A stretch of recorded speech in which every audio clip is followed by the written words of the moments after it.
começar então, né? Bom, a gente vai falar sobre cores, e aí nossa ideia de trazer cores hoje é falar de cores na prática. Minha intenção aqui é a gente falar, claro, da teoria, classificação e segmentação dos valores, né, que as cores trazem para nossa ilustração, mas eu quero te trazer de forma prática, para que você possa levar isso para uma atividade e dar sequência aí do dia a dia, conhecendo mais um pouco sobre teoria e coordenação de cores. Ou entendendo, né, o que é um pouco, eu vou trazer o Goethe, que é um filósofo, um poeta, um artista e um inventor do círculo cromático, ou pelo menos a fase desse círculo cromático que a gente conhece como clássica. Ele traz aí de volta com essa seguinte máxima: para atingir a perfeição na arte do colorido, o artista deve coordenar os efeitos morais das cores sobre seus efeitos psicológicos. As cores atuam sobre a alma, podem excitar-lhe sensações, despertar-lhe emoções, que tranquilizam ou nos agitam e que provocam tristeza ou alegria. Então, Goethe, esse alemão, trouxe aí um pouco desse resumo, né, de como as cores influenciam no nosso trabalho. Uma visão geral do que a gente vai ver hoje: conceito, classificação, harmonia e composição. Bom, e o que é, né, essa teoria das cores? A gente notou, né, nesse estudo que os objetos brancos sempre aparecem maiores do que os objetos com ausência de luz. E isso começou a fazer com que esses pesquisadores tivessem a necessidade de reinventar essa forma que a gente compreendia a cor. Isso aconteceu um pouco lá entre o século XVI e o século XVIII. Se reinterpretou, né, as cores e conseguiu se renomear elas de púrpuro, amarelo e azul claro, se mostrando assim a precisão da indústria. Então, naquele momento que tem a Revolução Industrial, as cores também começam a passar por um processo de reentendimento, né? Se encontrando aí entre essa gama de cores, principalmente na produção gráfica. No século XIX, esse poeta, Goethe, ele se apaixonou por esse conceito de cor. E ele passou 40 anos estudando, né? Então você vê como tem gama de estudo, né, em cima dessa visão da teoria das cores. Ele considerava, né, a máxima do Newton, e por isso ele resolveu estudar o trabalho do Newton para que ele pudesse aprimorar, né, esse trabalho. Então ele trouxe aí esse entendimento que a luz branca ela não podia ser construída à base de nenhuma das cores. Então a luz branca é como se fosse a junção, né, de todas essas cores num prisma só. Ele percebe essa interação da luz com a não-luz, da sombra e da luz, né? Da sombra e da não-sombra. E esse pensamento foi o que possibilitou também essa compreensão que a gente tem da luz do monitor, por exemplo. A gente vai ver um pouco mais para frente que tem diferenças, né? Da luz do monitor para a luz do pigmento. Bom, falando de classificação agora. Te mostrar aí o círculo cromático, que foi essa ferramenta que o Goethe aprimorou, onde a gente consegue perceber, né, a organização de alguns agrupamentos de cores. Temos a diferença aí, então, do RGB para o CMYK, onde a da esquerda, né, CYMK, significa ciano, yellow, que é amarelo, magenta, que é esse rosa, e o K, que seria do black, né, o preto. Então a gente percebe que na cor pigmento, que é a cor que a gente vai trabalhar hoje, pigmento eu estou falando do guache, lápis de cor, a canetinha, tudo que traz tinta, né, embutido. Versus aí do lado direito, o RGB, que seria o red, o vermelho, o blue, que é o azul, e o green, que seria o verde. Percebe que no meio, ao invés do preto, tem o branco, né? Então, a diferença da cor de monitor, a cor luz, para a cor de pigmento, basicamente seria essa. A junção dos pigmentos todos, você conseguiria obter um tom amarronzado, acinzentado, algo bem próximo a um preto. E já no monitor não, quando você insere essas três cores, você consegue a cor pura, né? A cor luz, o branco. Trouxe uma outra forma da gente enxergar esse círculo cromático, trouxe em formato de colmeia, para que você possa perceber a gama de cores, né, que a gente tem quando a gente vai subdividindo as matrizes. Vamos começar então falando sobre as cores primárias, que são as misturas bases. São essas cores que eu pedi para você comprar: o azul, o amarelo e o vermelho. Muita gente usa o magenta também para fazer esse trabalho, e tá tudo bem também. É porque o vermelho ele consegue um resultado um pouco mais puro, mas a impressora, por exemplo, vai usar o magenta. Bom, então são essas misturas base, né, as primárias, que através delas a gente vai conseguir criar todas as outras cores. Temos essa combinação e essa interação dessas três cores acontecendo para que as secundárias possam acontecer, né? Serem possíveis. A gente percebe essa mistura equilibrada entre duas cores primárias. Então, quando eu interajo duas cores primárias, eu formo uma secundária. Tem aí nesse exemplo o roxo, o verde e o laranja, onde tem a interação aí, né, do vermelho com o azul, a gente consegue esse tom de roxo, e a gente já vê que na prática, na tinta, não é nem sempre esse tom de roxo, mas a gente tem, por exemplo, com o amarelo e o vermelho, esse tom de laranja. Outra forma de ver dentro da nossa colmeia, né? E aí, partindo para as terciárias, a gente entende, né, que elas são criadas a partir da mistura de uma primeira com uma segunda, possibilitando, né, essa outra gama de cores mais sutis. Então são vermelhos alaranjados, amarelos esverdeados, azuis rosados ou avioletados. E falando agora de harmonia, a gente percebe que tem um conjunto, né, de cores que se comportam juntas ou contrapostas e que produzem um esquema de cores bastante atrativas. A importância disso, né, da gente perceber esse círculo cromático, vai auxiliar com que a gente consiga elaborar composições muito mais harmônicas ou que de fato a gente consiga criar contrastes impactantes também. Vou começar a falar pelos complementares e quero ouvir de você aqui no bate-papo. Digita aí para mim no bate-papo se você sabe o que é cores complementares e se você pode citar para mim um exemplo. Enquanto isso, eu já vou te pedindo, né, lembrando para que você deixe o seu material próximo, porque a gente vai fazer uma atividade para fechar esse primeiro bloco. Então, teu guache, teu pincel, um potinho com água, um paninho para te ajudar caso molhe, uma folha de papel. A Lazy diz que são cores opostas ao círculo cromático, e tá certa a dica. Exatamente isso. Se a gente seguir aí essa flecha, a gente vai olhar o roxo e o amarelo sobrepostos, né, opostos, o verde e o vermelho também sobrepostos, e o laranja e o azul também sobrepostos nessa flecha. Lembrando que esse PDF já está disponível para você dentro da plataforma. Trouxe um exemplo aí de vitrine, como a gente pode conseguir esse resultado, mas, perdão, vamos abrir, né, a nossa mente para também na ilustração. Como é que seria, né, trabalhar com um fundo roxo, uma base do croquis mais amarelado, ou algum elemento amarelo na nossa ilustração. Tudo é possível que a gente olhe com esse olhar de ilustrador, né?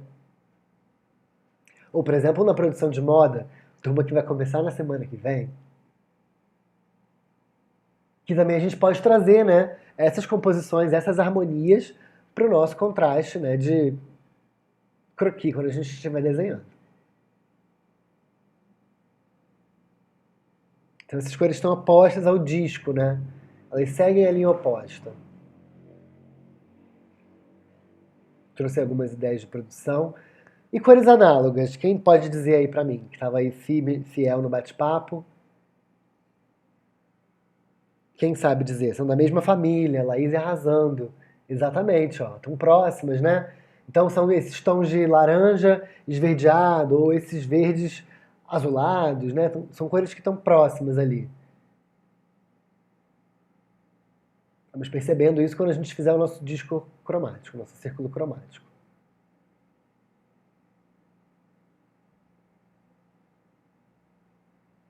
Pode ver imagem de passarela, a gente poderia ver uma imagem de decoração. Tudo é possível a gente classificar as cores nesse sentido.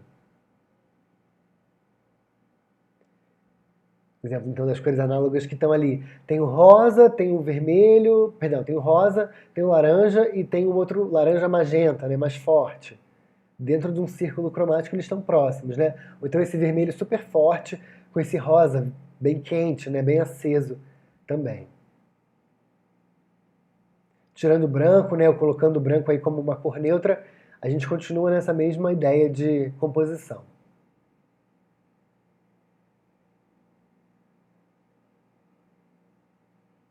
Usando o branco até como um contraste, né, ali.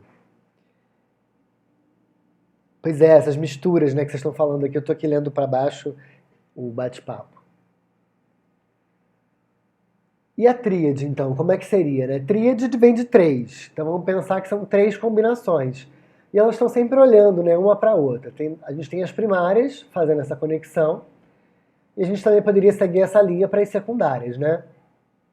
E aí abrir essa gama também de cores que vão ter das terciárias, assim por sequência.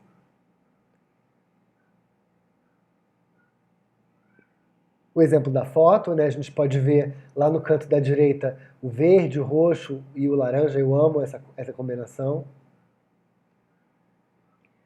E de novo, né, expandir nossa mente para pensar, eu posso ir além ah, do, da foto, né? Eu posso pensar isso, por exemplo, de repente um fundo laranja e o chão da ilustração ser azul, e de novo, elementos marcantes amarelos, né, na imagem, poderia ser um caminho. Poderia ser um caminho. Trazendo aqui para os meninos também outras combinações, o azul, o turquesa e o laranja, né? Esse verde aturquesado, né? Aí marcando essa composição em formato de triângulo também.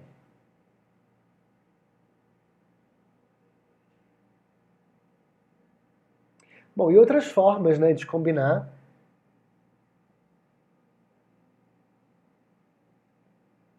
Por exemplo, em retângulo, né? A gente pode estar sempre olhando ali uma análoga, são duas análogas, né? E duas complementares. Então, eu tenho o roxo complementando aí o amarelo e tenho o azul complementando também o laranja, e o laranja sendo análogo do amarelo e o roxo sendo análogo do azul. Nesse mesmo formato também de quadrado, não tão análogos agora, né? Nem complementares. E aqui a gente tem a tríade complementar. Então a gente tem duas cores próximas, né, análogas, e uma cor complementar aí fazendo também muito boa composição. E é bacana a gente usar isso no nosso desenho também.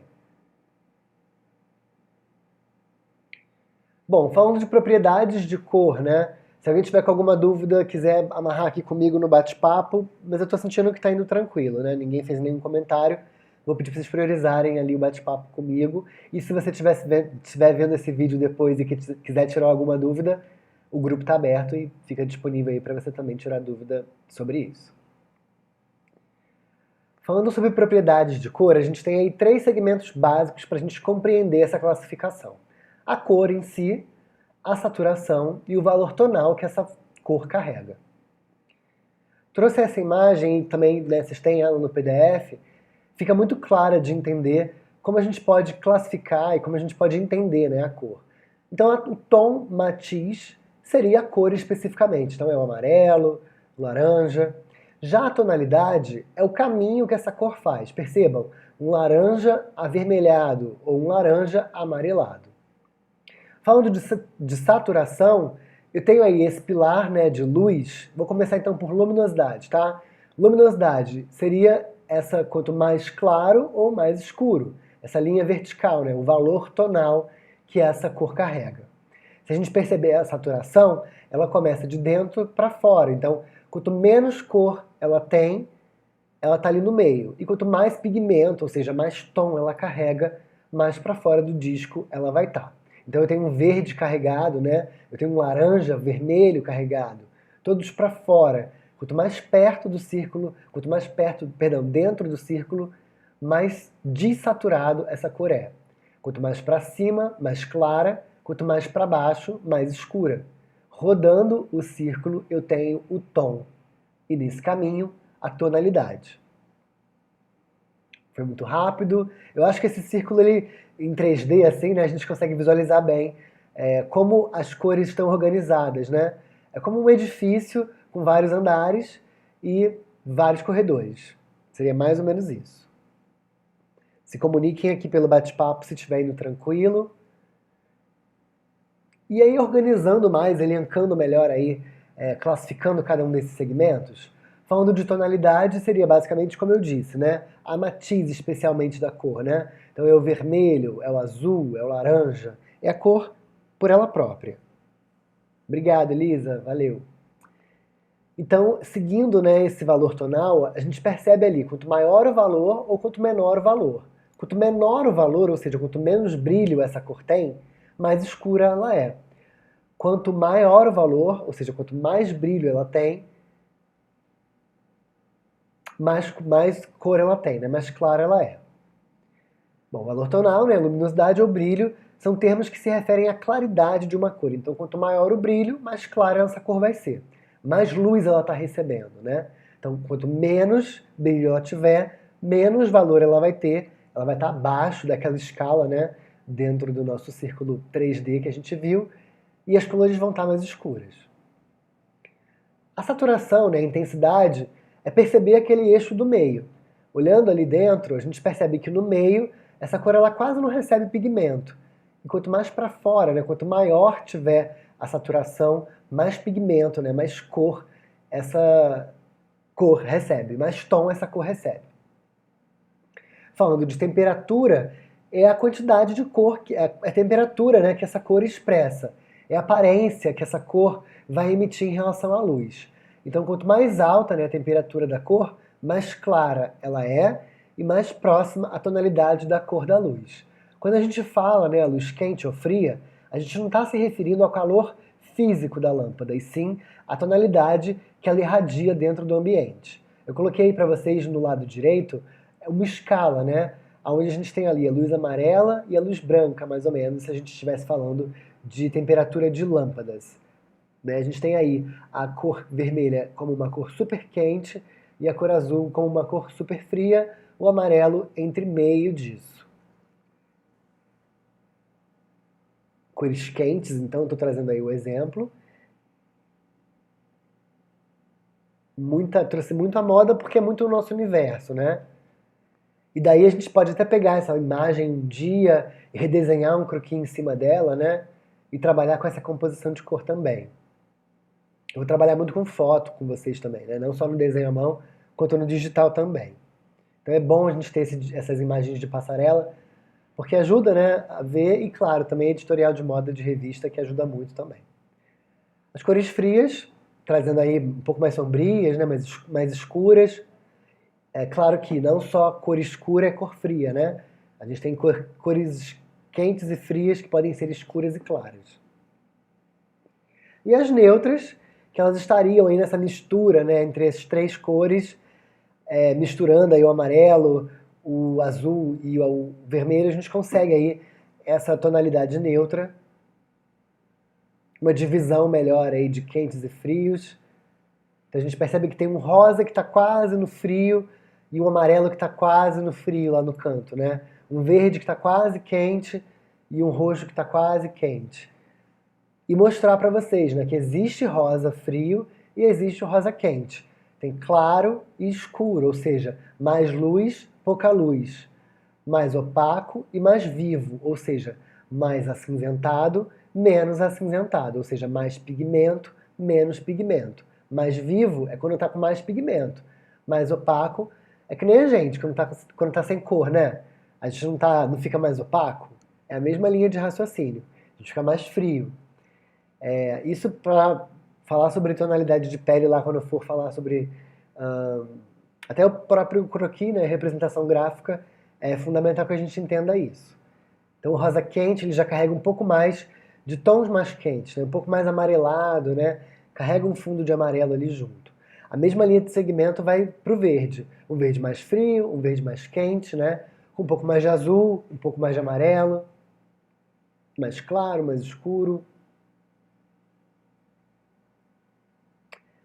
Bom, então chegamos à nossa primeira atividade, nossa parada aí daqui a pouco eu vou abrir para quem quiser o áudio, tirar dúvidas sobre a atividade. Círculo cromático, não acho que é uma atividade difícil, tem várias matrizes na internet que eu posso disponibilizar para vocês, como essas que eu mostrei logo na primeira imagem, eu vou voltar nela quando eu for falar disso, mas eu acho que você pode criar o seu próprio, né? Não precisa ser especificamente um círculo, pode ser vários formatos que você consiga. Trouxe o meu de colmeia, né? Não especificamente um círculo, mas a ideia aqui é que você crie algo próximo a essa imagem, que eu trouxe aí de fundo, trazendo as primárias, as secundárias e as terciárias, utilizando o guache para fazer essa mistura. E lembrando, né, como é que eu consigo fazer uma cor secundária? Ah, é misturando duas primárias. Então deixa eu tentar aqui misturar, como no exemplo, né? O amarelo com o vermelho vai dar o laranja, que é aquela cor que está acima ali, fazendo um triângulo.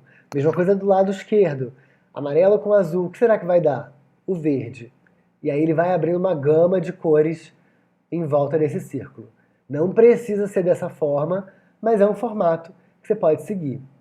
Colocar no papel, utilizar o guache para isso, fazendo as primárias, secundárias e terciárias.